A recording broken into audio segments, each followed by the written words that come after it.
This video is going to look at some common errors that we see when we're running our passing and cutting game. A lot of these errors you're going to see are when a player constantly tries to get the ball. Younger players especially know that you can't score if you don't get the ball. So often many of these errors come because the player is trying to get the ball back instead of understanding how to help her teammates get open. So the most common one we see here is his rounding of cuts. So what we're going to watch is here's player 3 catching the pass. Now player 1 is supposed to run this hard give and go. That give and go is so important because it forces the defense to honor that cut at the rim, and it also opens up a double or triple gap.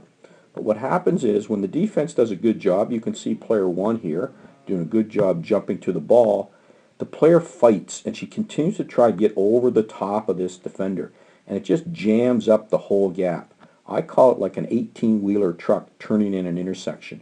Everything else behind it is now waiting. All these players behind are waiting for this intersection to clear. And the more the player fights to get position, the more it slows everything down.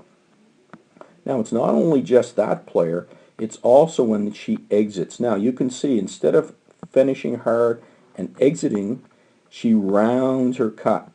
She rounds her cut. And these rounded cuts here also cause problems because the defense can stay in a better help position. Same thing over here. We see this player rounding her cut.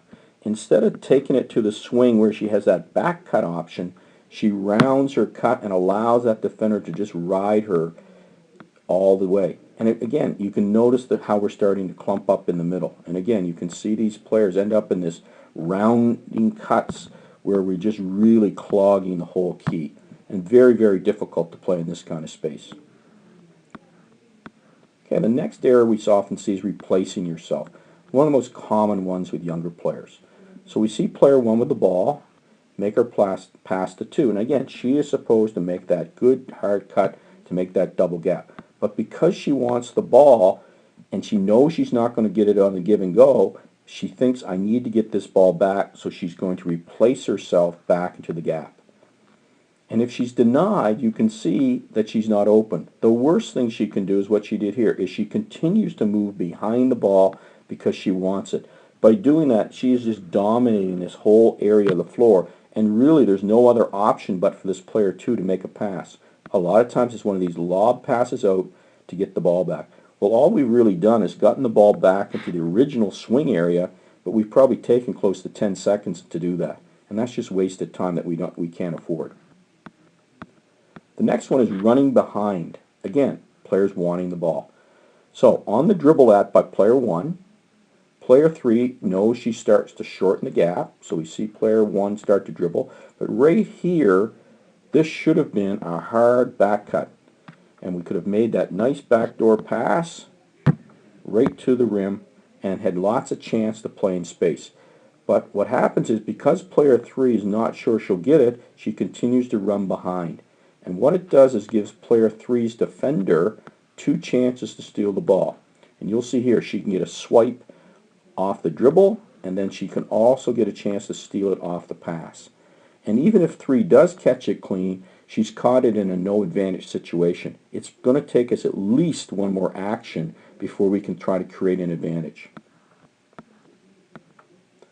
The next one, not finishing cuts at the rim. So again, player 1 makes a good pass. She starts her give and go. She sees player 1 is playing good defense. She knows she's not open on the give and go. So instead of still finishing at the rim and making that good double gap, she flattens her cut.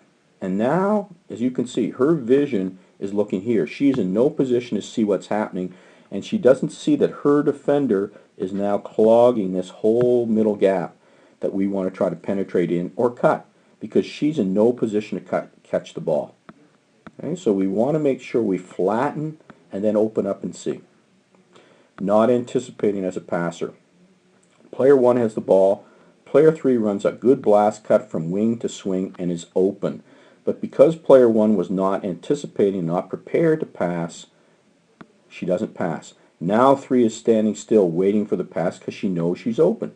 But what it allows is the defender to be moving and to make that steal. This is a very, very common occurrence that leads to 2 points and sometimes a foul at the other end.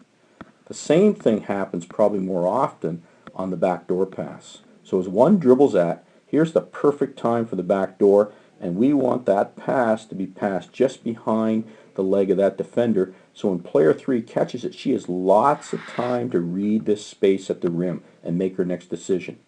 And there she goes, and she is open.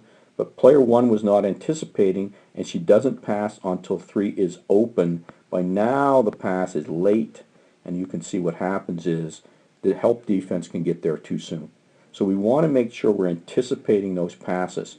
The ball and the cutter should arrive at the same time to the spot where we're trying to catch the pass.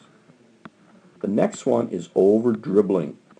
This is the player who on the catch, player 3 catches, and really does not have a 1-second advantage. She should be thinking about being a passer, but she just puts the ball on the floor and constantly dribbles back and forth or wastes her dribble. And this one here really kills the offense because this player usually is not able to pass as effectively, and she's not seeing the good double gaps that people are cutting into. So again, over dribbling without creating advantage is another problem within this offense.